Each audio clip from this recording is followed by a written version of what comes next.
Well, Valentine's Day is this weekend, so this morning we wanted to share some life lessons about love. We're going to work on tuning up all types of relationships, and here to help us, psychotherapist and author Niro Feliciano. Niro, good to see you. Welcome back. Thank you. So you say there are two absolutely essential things for love. First, your type of relationship you're talking about to regulate emotions, and why is it important to cultivate those relationships? Emotion regulation, I think that should be the sixth love language.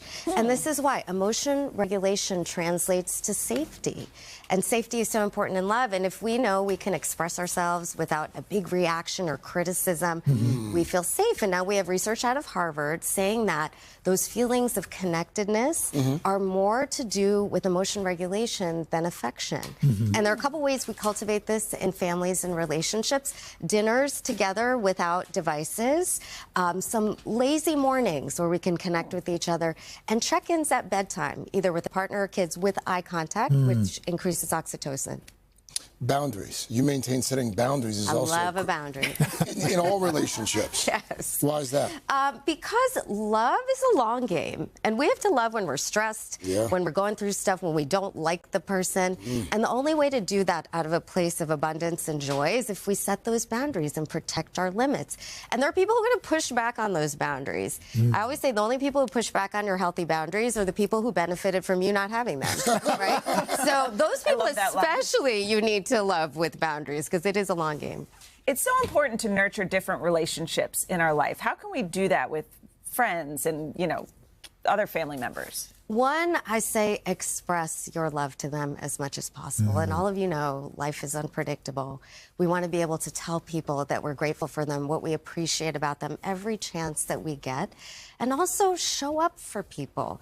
Actions do speak louder than words. And when your actions are aligned with your words, that's when we really feel love. So go to the birthday dinner, show up when someone needs a meal, go to your friend's kids' play, whatever it is. That expresses love. Really quickly before I let you get out of here, there are a lot of folks here in the studio, in this building. We're having a rough go at it. And folks watching and listening at home probably also feel this overwhelming sense of helplessness with regard to our friend and her mother, who's been missing now for some time. What would you advise? I'm from Connecticut. I'm going to share with you what I learned from the parents of Sandy Hook. Many of them are friends. And to this day, 13 years later, they say love wins, and love will always win. And I will say there are three things that we can do to move through this. Number one, if you are a prayerful person, you pray without ceasing. Prayer is powerful. And the people who moved through that tragedy with faith came out stronger and even more joyful than those without it. I would say the only way we're going to overcome evil is with more good. So focus, instead of on the why questions, which make us feel more helpless, focus on the who and the what. Who can we love? Who can we connect to? And what good can we put out in the world? The more good in your communities. And that gives us a sense of control and that we're not alone and we're connected to each other. And I will say, as I saw in that community, love is winning, and it will win here as well. It's exactly what we needed to hear. Thank you, Niro. It's exactly we really what we needed to hear. appreciate that. Thank you. For more about love and relationships and to read a new edition of Niro's column, Is This Normal? Head to today.com.